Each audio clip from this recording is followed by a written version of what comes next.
Primer domingo del mes de junio y sean todas y todos bienvenidos a Hablemos de Derecho. Tu primer programa jurídico digital. Continuando con la etapa de ejecución forzosa, ¿qué viene después? ¿Qué es lo que sigue después de haber embargado un bien inmueble, secuestrado un vehículo, haber realizado la retención de fondos en las cuentas o en la cuenta de un deudor, haber embargado una unidad de negocio, haber embargado la titularidad de una marca, haber embargado fondos en una cuenta? ¿Qué es lo que sigue? ¿Cuál es el siguiente paso?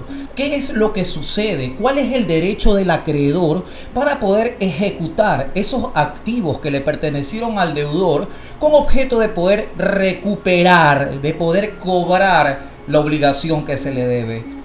Este es el programa de hoy. Bienvenidas y bienvenidos nuevamente a Hablemos de Derecho, porque este programa está diseñado y realizado para ti y solamente para ti, estudiante de jurisprudencia, ciudadano que tiene tal vez algún tipo de situación similar al tema tratado. No te lo pierdas y sígueme aquí en Hablemos de Derecho con el abogado Michael Medina. Bienvenida y bienvenido nuevamente a este espacio jurídico digital que está diseñado para ti y solamente para ti. Esto es Hablemos de Derecho con el abogado Michael Medina y continuamos en la etapa de ejecución forzosa, que es lo que viene después de haber ejecutado medidas en contra de los activos que le pertenecieron a la parte deudora.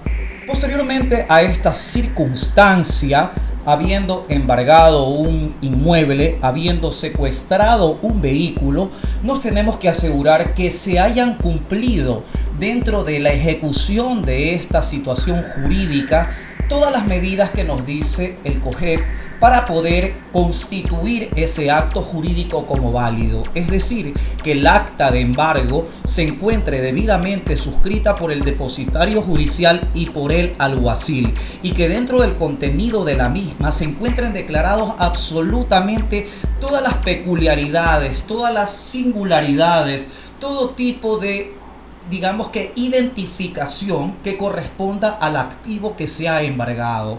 Y posteriormente a aquello tenemos que solicitarle al juez titular de la acción jurídica la convocatoria para lo que corresponde y lo que la ley nos dice que es una audiencia de ejecución dentro de un trámite ordinario de ejecución. Pero ¿qué sucede si luego de la ejecución de estas medidas se dan dentro de un procedimiento concursal, específicamente dentro de un concurso necesario? Pues en ese momento tenemos que requerir la junta de acreedores. Ese es el siguiente paso a seguir. Ojo, no se vienen los remates, no se viene la ejecución como tal del cobro, sino la junta de acreedores cuando estamos dentro de un procedimiento concursal, específicamente dentro de un concurso necesario.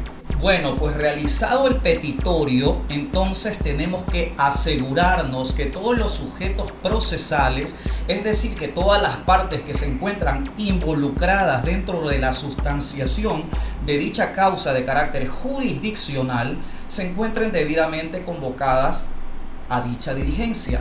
Asegurarnos que fueron notificados en legal y debida forma con el objeto de evitar cualquier tipo de nulidad. Es decir, que cuando tú llegues a la audiencia se suspenda por falta de notificación y por supuesto por falta del derecho constitucional a la réplica. Como punto que yo te podría recomendar como abogado, como sujeto procesal, es que te asegures que la parte accionada, los terceristas y demás que hayan sido, digamos que de cierta manera vinculados al proceso, hayan sido notificados en legal y debida forma para que se asegure su comparecencia al proceso. Porque en el momento de iniciar la diligencia, el secretario del despacho del juez titular de la acción va a tener que sentar una razón especificando que todos han sido convocados y si estos que han sido convocados previamente han comparecido o no han comparecido al proceso.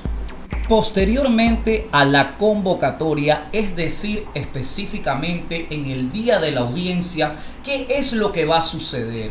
El juez ponente, el titular de la acción, inicia la diligencia como tal. Y el primer paso es asegurarse que se haya cumplido el debido proceso. Es decir, que el secretario materialice que todas las partes procesales, como ya lo había indicado anteriormente, se encuentren, primero, que notificadas a la convocatoria, y segundo, que se encuentren presentes en dicha diligencia, dejando sentada en esa misma razón actuarial que forma parte del primer auto interlocutorio inicial quiénes son los que comparecen, y si comparecen de manera directa o comparecen a través de un procurador, representante o apoderado. ¿Qué es lo que nos dice el artículo 392 del COGEP?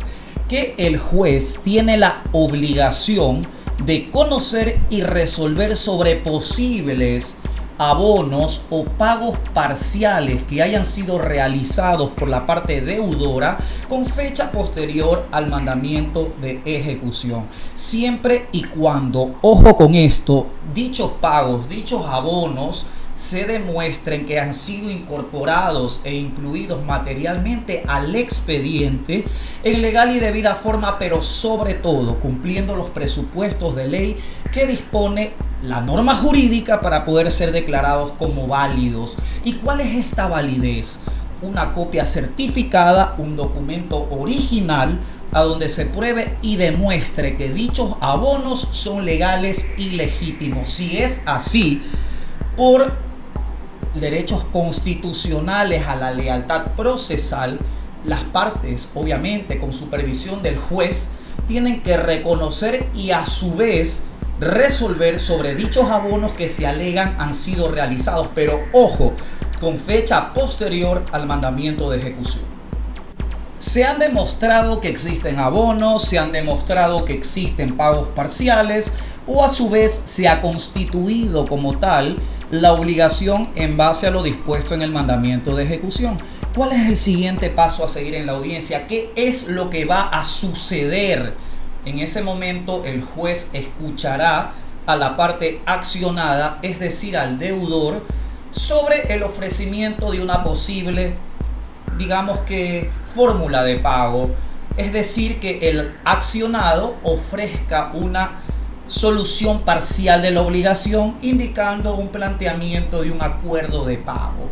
Obviamente, siempre que éste cumpla los requisitos de ley y se base a principios probos, se base a principios de lealtad procesal, el juez y las partes involucradas pueden aprobar o se pueden negar. Ojo, no es una obligación ni del juzgador ni de la parte acreedora aprobar, aceptar acuerdos de pago que no correspondan a principios netamente legales, que no correspondan a principios válidos para poder resolver en ese momento la controversia que se viene generando en dicha audiencia de ejecución o en dicha junta de acreedores. Claro que es complicado, por supuesto que es complejo ese momento procesal, porque la parte acreedora lo que quiere es cobrar la obligación que se le debe, y obviamente el deudor, en la circunstancia en que se encuentra en una diligencia donde no tiene una opción que no sea pagar o pagar, lo que va a buscar es siempre encontrar la manera menos lesiva para poder cumplir con una obligación, siempre y cuando, por supuesto, el deudor tenga la voluntad, tenga el deseo de arreglar, digamos, que el problema o la situación jurídica en el momento en que se está generando la diligencia. Por lo general, lo más recomendable para los deudores es en ese momento llegar a un consenso con la parte acreedora y llegar a una fórmula de pago, buscar siempre un acuerdo, porque si es que acaso no se realiza en ese momento procesal, si no se llega a un acuerdo de manera inmediata, se va a proceder a remeter, se va a proceder a ejecutar sobre los activos que se tengan disponibles y que le pertenezcan a la parte deudora. Entonces, en esas circunstancias a donde no hay otra opción que no sea pagar o pagar, el deudor debe de buscar la forma de llegar a un acuerdo con el acreedor. Eso es lo más importante en esa diligencia de ejecución. Pero ¿qué es lo que sucederá después? No te lo pierdas, por supuesto, tienes que estar fiel y siguiéndome todos los fines de semana en Hablemos de Derecho, porque este programa ha sido diseñado y está elaborado para ti y solamente para ti. Ojo, toma nota que la siguiente etapa está espectacular. Porque ¿qué pasa si no llegas a un acuerdo de pago con la parte acreedora? Esta vez se viene el pagas o pagas. No te pierdas la próxima semana Hablemos de Derecho, porque este programa va a estar candente. Esto es Hablemos de Derecho con el abogado Michael Medina Ceballos. Nuevamente muchas gracias por suscribirte, pero sobre todo muchas gracias por darle like y sobre todo por compartir. En todas las plataformas estamos en Instagram, estamos en Facebook y sobre todo en YouTube. Hablemos de Derecho con el abogado Michael Medina Ceballos.